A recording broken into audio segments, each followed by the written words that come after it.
Herkese merhaba, ben Buket. Y-Design girişimini başlattım yakın zamanda. Birazdan satın almış olduğunuz duvar tabağı veya sepeti yapım kitinin yapılış videosunu izleyeceksiniz. Ondan önce kısa bir açıklama yapmak istedim. Satın almış olduğunuz kitin birçok farklı renkli varyasyonu bulunuyor. Bunların hepsinin tek tek yapılış videosunu çekmedim ben. Sadece bir renginin yapılış videosunu çektim. Ve bunu kendi satın almış olduğunuz kitlerinizde elinize ulaşan şablonlarınızı takip ederek yapabilirsiniz. Mesela bu olabilir veya bu olabilir veya bambaşka bu olabilir veya burada göstermediğim bambaşka bir renk skalası olabilir. O nedenle ben siyah beyaz şablonla çalışarak size renklerini gösterdim. Tüm modeller için aynı şekilde çalıştım. Bu izleyeceğiniz model farklı bir renklerle çalışılmış olsa bile mantık, teknik her şey aynı. Sadece ipin rengi değişiyor. Orada da şablondaki yerini takip ederek sizdeki renk karşılığıyla yapabilirsiniz. Umarım siz de benim aldığım kadar zevkle ürününüzü yaparsınız ve en az bir o kadar da zevkle sergilersiniz. Eğer sepetinizi yaptıktan sonra isterseniz benimle Instagram üzerinden paylaşabilirsiniz. Bunu yaparsanız da çok sevinirim. Siparişiniz için ve beni desteklediğiniz için çok teşekkür ederim. Birazdan yapılış videosunda görüşeceğiz yine. Şimdilik hoşçakalın. Yeniden merhaba. Bu görmüş olduğunuz çiçek modelli sepeti yapacağız. Bunun için kitinizden 3 renk gerekli olan kağıt ipiniz ve 2 tane iğneniz çıkıyor. Aynı zamanda 5 milimetrelik urgan halatınız çıkıyor ve şablonunuz çıkıyor. Öncelikle göbeğini yapacağımız renk kağıt ipten 2-3 metre uzunluğunda kesiyoruz ve iğnemize geçiriyoruz. İğneye geçirirken kağıt ipi azıcık tırnağınızla inceltmeniz iğneye geçirmenizi kolaylaştırır. Urgan halatı bir halka yapıyoruz. Bu halkanın ön tarafı kendimize, arka tarafı, uç tarafı arkaya bakacak. Ama tersini çevirip daha rahat çalışabilmek için bir düğüm atıyoruz kağıt ipimizle.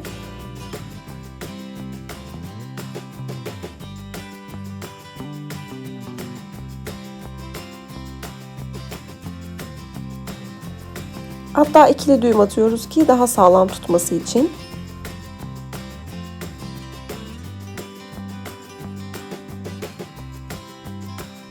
Düğüm attıktan sonra halatı birazcık küçültüyorum. Ve kağıt ipi halkanın üzerine dolamaya başlıyorum. İlk 2-3 dolamamı hem asıl halkayı hem de urganın kalan ucunu kapatacak şekilde alıyorum. Daha sağlam yapmak için orayı.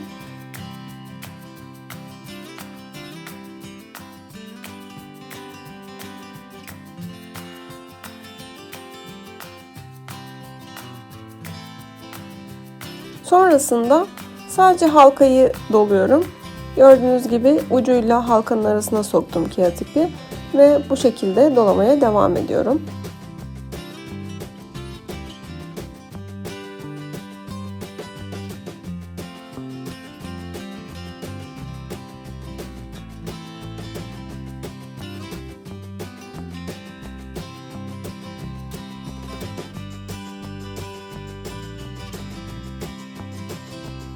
Bu şekilde de 3-4 defa doladıktan sonra artık halkayı küçülteceğim.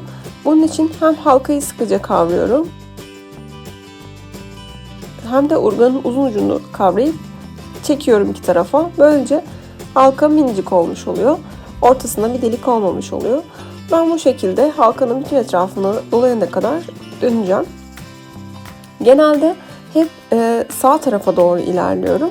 Ama eğer bir boşluk kalırsa halatın göründüğü bir yer olursa, kağıt ip tam kapatmamış olursa burada gördüğünüz gibi bir geriye doğru yani sol tarafa doğru da gidip o halatın üzerine tamamen kapatıncaya kadar doluyorum.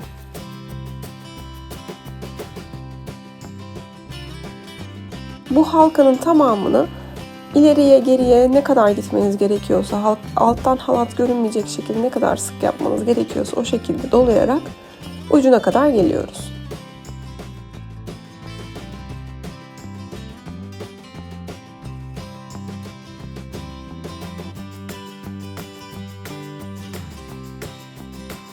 Artık ucuna geldiğimizde bu ilk bağladığımız kağıt ipin ucunu da urganla beraber tutuyoruz. Onu orada saklayacağız. Ve urganın üzerine ipi 5 kere doluyorum.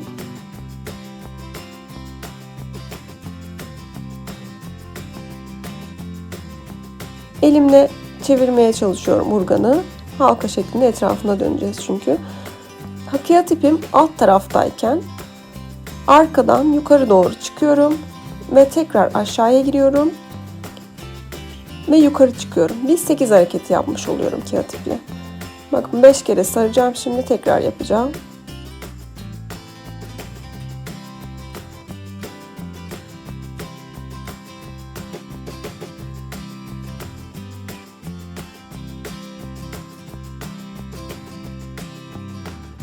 Ortadayken, iki ipin arasındayken yukarıya doğru çekiyorum. Tekrar aşağıya alıyorum ve alttaki sıradan bir ipmiş gibi onu oraya sıkıştırıyorum ve tekrar yukarıya doğru dolamaya başlıyorum. Bütün dolama işlemlerini gördüğünüz gibi yukarıdan kendime doğru, dıştan içe doğru gelecek şekilde yapıyorum. 5, 6, 7 fark etmez ama 7'nin çok üzerine çıkmayın. Kere doladıktan sonra gene ipim iki sıranın arasındayken arkadan çekiyorum ve 8 hareketi yapıyorum.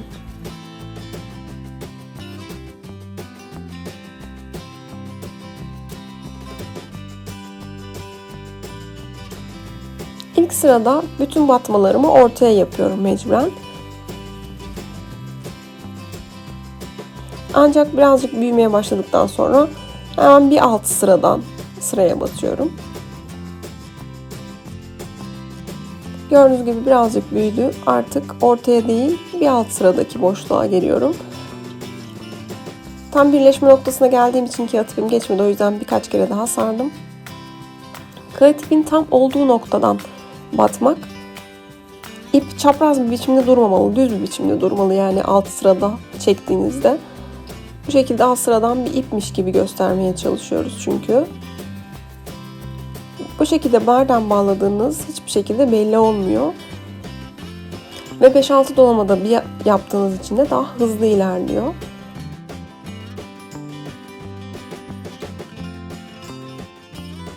Bunda dikkat etmeniz gereken nokta, kağıt ipinizin alt tarafa bağlayacağınız zaman mutlaka iki sıranın arasında olması gerekiyor.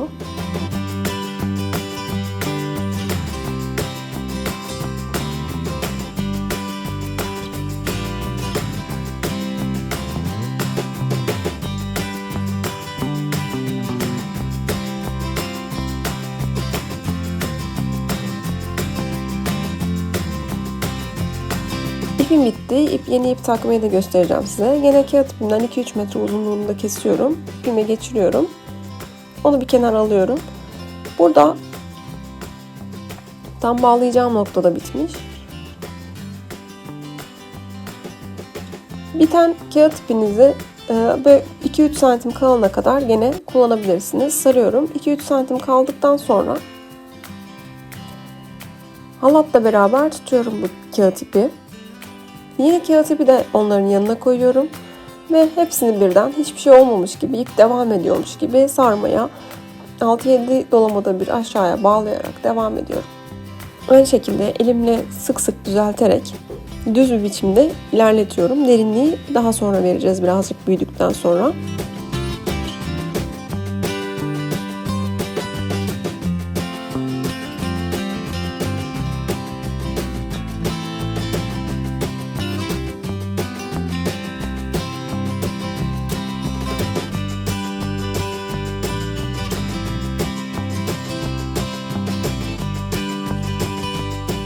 Altıncı sıraya geldiğimde modeli vermeye başlayacağım. Öncelikle bu yıldızların arasındaki o küçük kısımları yapacağız. Burada kameranın dışında kalmış gösterdiğim yer. Bu kesikli çizginin olduğu kısmı yapacağız. 2 kere dolayacağımız bu küçük kısım olacak. Bunun için de beyaz ipi daha önce ipeklediğim şekilde tutuyorum ve 2 kere sarıyorum. Onu hemen devam ettirmek için kenarda tutuyorum. Bu aşamada çok fazla ip girecek işin içine ama kafanızı karıştırmasın. Sadece ipleri tutmak birazcık sıkıntı. Onun için de yaptığımız iş aynı. Şimdi asıl yıldızın veya çiçeğin rengini yapıyoruz. Bunun için de o üçüncü rengimizi de aynı şekilde ipeklediğimiz gibi halatın üstüne tutup üzerine sarıyoruz.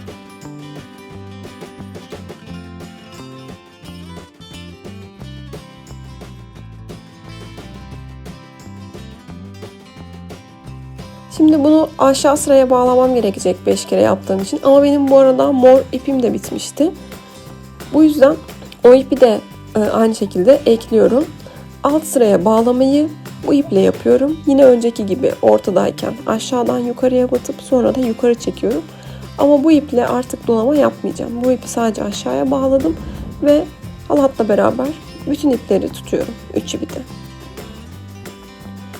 Kahverengi ipimle, yani asıl yıldız rengi ipimle dolamaya devam edeceğim. Gördüğünüz gibi alt sıraya nereden bağlandığı hiçbir şekilde belli olmuyor. Çünkü alt sıranın rengiyle bağladık. Burada bu teknikte önemli olan şey alt sırada hangi renk varsa o renkle bağlamamız gerekiyor. Bu şekilde hiçbir şekilde belli olmuyor.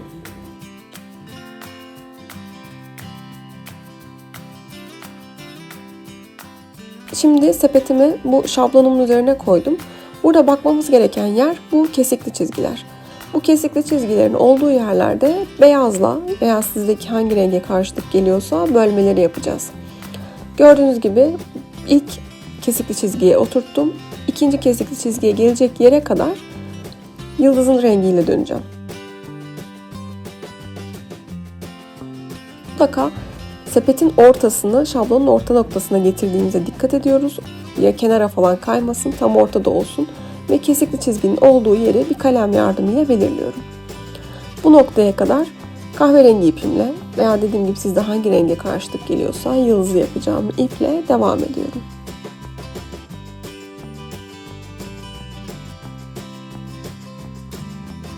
...6-7 dolamada tekrar mor ipimi alıyorum elime.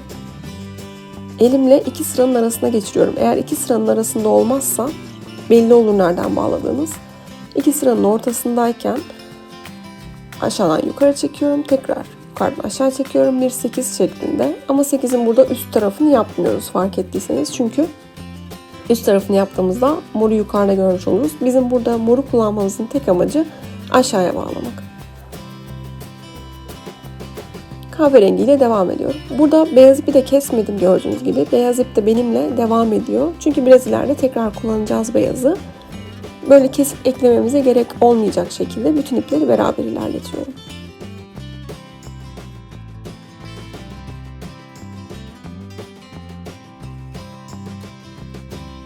Yine 5-6 defa doladım. Mor ipimi araya alıyorum. Gördüğünüz gibi. İplerimi de çekiştiriyorum ki sık olduğundan emin oluyorum. Bu sefer mor ipi dışarıya araya aldım. O yüzden dışarıdan aşağı doğru ittim ve yukarı çektim. Bunu ne taraftan aşağıdan veya yukarıdan yaptığınız önemli değil. Önemli olan dediğim gibi ipi araya alıp aradayken batmanız. Çizgiyle belirlediğim noktaya gelene kadar devam ediyorum.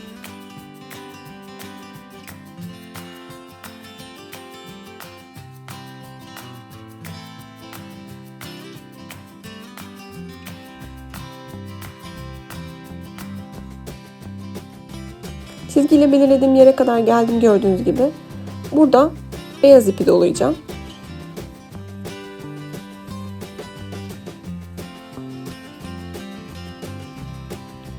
İki kere beyaz ipi doladıktan sonra tekrar kahverengi ile devam edeceğim.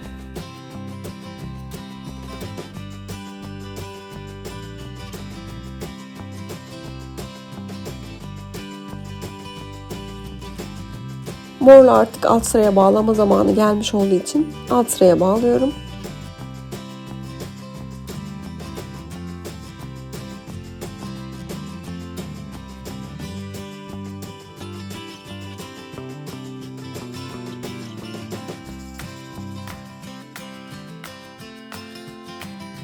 Elimle mor ipi çekiyorum ve alt sıradan bir düğüm oldu o da.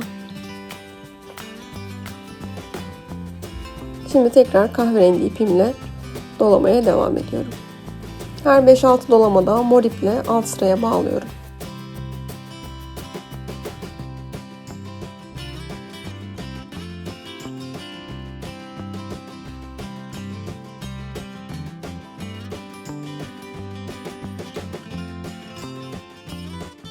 Tekrar bakın orta noktasını tam sepetin orta noktasına gelecek şekilde düzeltiyorum ve diğer kesikli çizginin olduğu yerden yerimi belli ediyorum.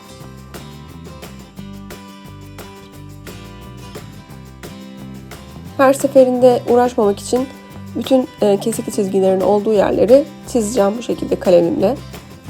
Kurşun kalemle de yapabilirsiniz bunu. Benim gibi böyle keçeli bir kalemle de yapabilirsiniz. Elinizde hangi kalem varsa onunla yapabilirsiniz. Önemli olan burada sepetinizi kaydırmadan tam orta noktasına tutup düzgünce çizmeniz kesikli çizgilerden. Bu şekilde tam ayarlamış olacaksınız. Düğüm sayarak falan olmuyor bu iş kesinlikle. Ben şablonları çıkartmaya çalışırken çok uğraştım. Bu şekilde tam bir dairenin içinde çizilmiş çizgilerle yaptığınızda düzgün sonuç veriyor. O yüzden dediğim gibi orta noktasını, kağıdın orta noktasına getirip, şablonun orta noktasına getirip kesikli çizgilerle nerede olduğunu belirlemeniz lazım. Bu çizginin olduğu yere gelince yine beyaz ipimizle girişimizi belirleyeceğiz. Bu ilk sırada beyaz iplerle bütün her tarafı belirledikten sonra çok daha kolay ilerleyecek ve şablona da ihtiyacımız kalmayacak aslında bundan sonra.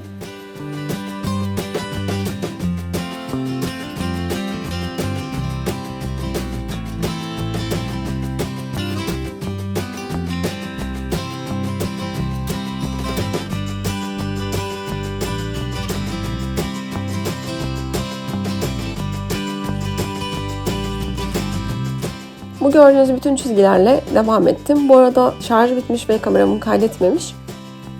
Şimdi bu beyazların olduğu yere yaklaştığımda asıl şablonu hatırlayın. Kahverengiler çiçek veya yıldız biçiminde, ne demek isterseniz üçgen bir biçimde küçülerek gidecek. O yüzden kahverengileri her sırada bir yarımşar santim küçülteceğiz.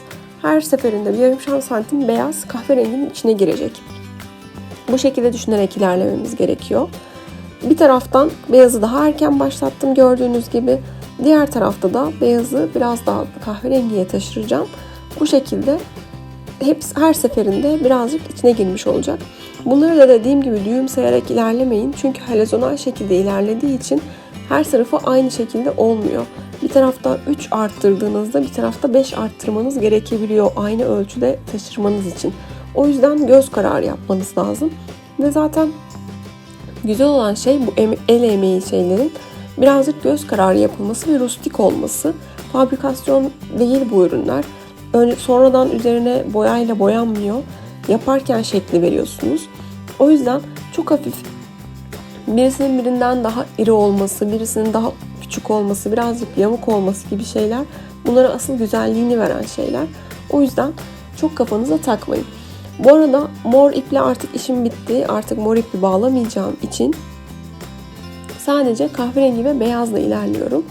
Bu aşamada hem kahverengide hem beyazda ipte birer tane iğneniz bulunsun. İğneleri ucuna takın. Bu şekilde iğneyi çıkartıp takmak zorunda kalmadan rahatça alt sıraya bağlayarak ilerleyebilirsiniz. Alt sırada kahverengi varsa, bu arada çakıl geldi kedim gördüğünüz gibi. Alt sıra kahverengi ise o sırada kahverengiyle aşağıya bağlıyorum. Her 5-6 dolamada bir. Eğer beyazsa aşağıdaki renk, beyazla bağlıyorum.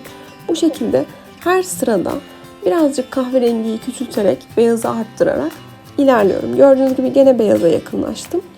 Burada gene beyazı birazcık çoğaltıyorum. Alt sıra kahverengi olduğu için gördüğünüz gibi beyazla dolasam bile alt sıraya bağlayacağımda önemli olan alt sıranın rengi. Kahverengiyle bağladım. Yine gördüğünüz gibi düz şekilde ilerliyorum. Biraz daha büyüttükten sonra derinleştirmeye başlayacağım.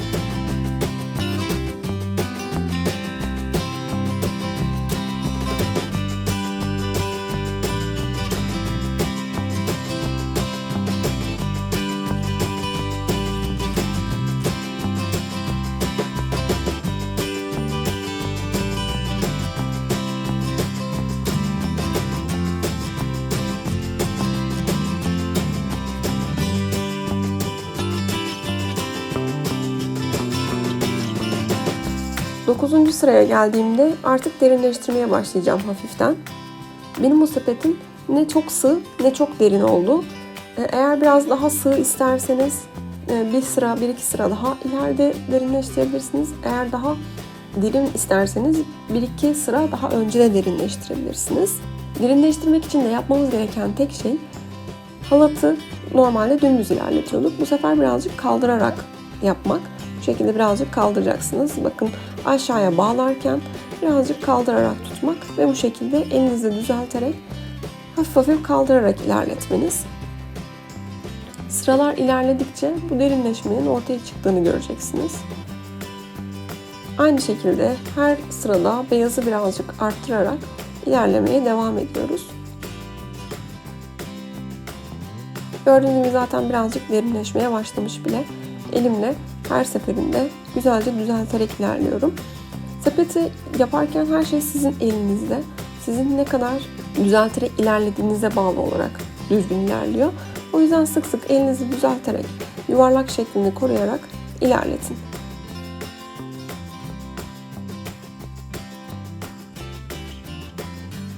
Dördüncü sıraya geldiğimde yine beyazı birazcık büyüttüm ve kahverengi de küçülmüş oldu.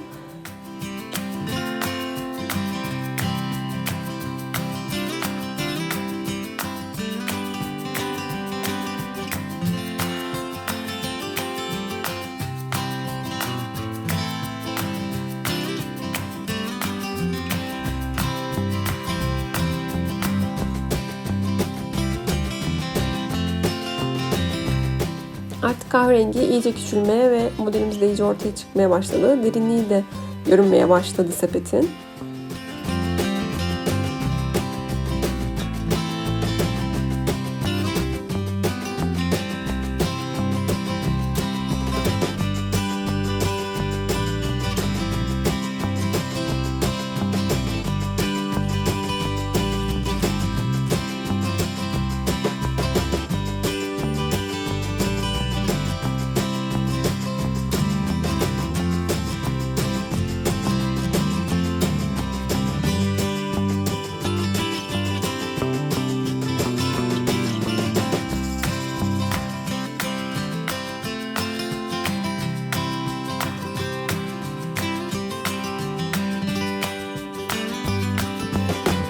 Artık son sıraya yaklaştım. Burada en son kahverengiyi 2 ilmeğe kadar, 2 veya 3 ilmeğe kadar düşürüyorum. Bazı yerlerde 2, bazı yerlerde 3 yaptım. Ama çok fark etmez. Gördüğünüz gibi birini zaten yapmışım. Böyle incecik ucu olmuş oluyor bu şekilde. Bütün sırayı da kahverengiyi 2 ilmek olacak kadar küçültene kadar dönüyorum. Bu bizim son sıramız olmuş olacak.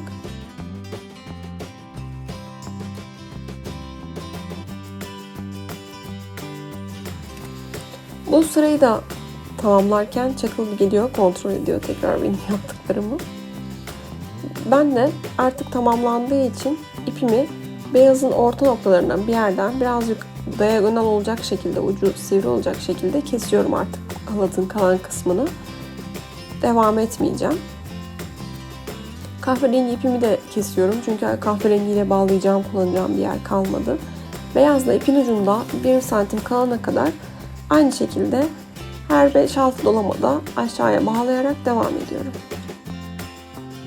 İpin ucuna geldiğimde artık her seferinde 8 hareketi çizerek alt sıraya bağlayacağım. Gördüğünüz gibi yukarıdan aşağıya geldim.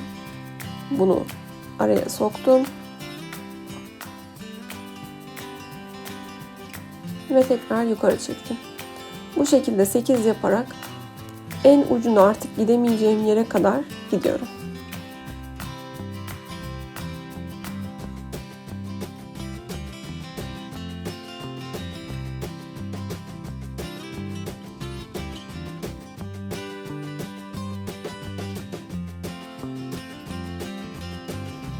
En ucundaki en küçük kısmı bile kapatmaya çalışıyorum halatın görünmemesi için.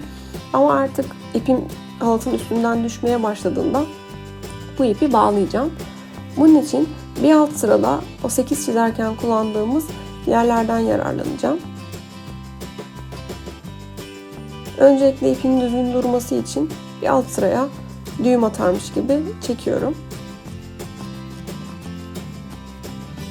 Ve o ipin düşmesini engellemek için en son bağladığım ipin arasından geçiriyorum. Gördüğünüz gibi. Bu şekilde ipin düşmesini engelliyorum. İpin yerini sağlamladıktan sonra şimdi düğümümü atacağım. Bunun için yine arkadan öne geçtim. Görmüş olduğunuz yuvarlak halkanın, ip halkasının içinden geçerek orada bir düğüm oluşturmaya çalışıyorum. Bunu da sıkıştırıyorum iyice.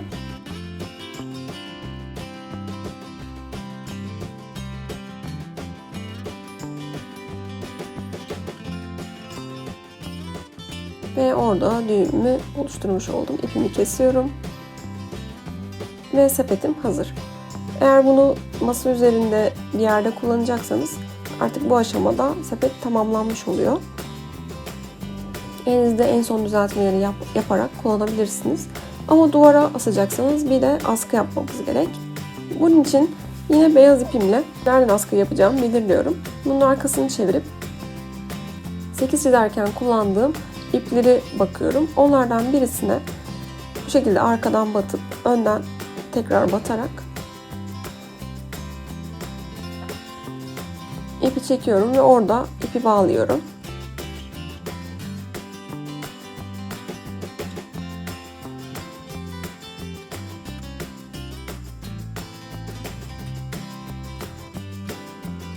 İkili bir düğüm atıyorum ki sonradan açılmasın, sağlam bir düğüm olsun.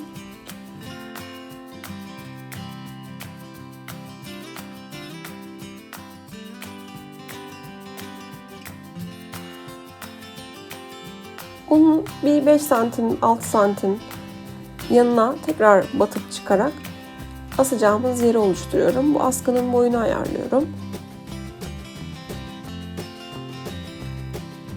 Ve bunu da sıkıca 2 düğümle bağlıyorum oraya.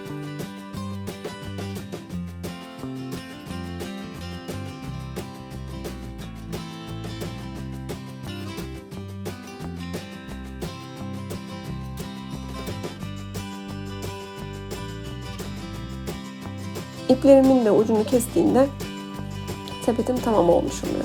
Siparişiniz için ve beni desteklediğiniz için çok teşekkür ederim. Başka bir kit yapım videosunda da umarım tekrar görüşürüz. Eğer siz de bu sepetten yaparsanız benimle paylaşırsanız fotoğrafını çok çok sevinirim. Şimdiden ellerinize sağlık ve tekrar görüşmek üzere. Hoşça kalın.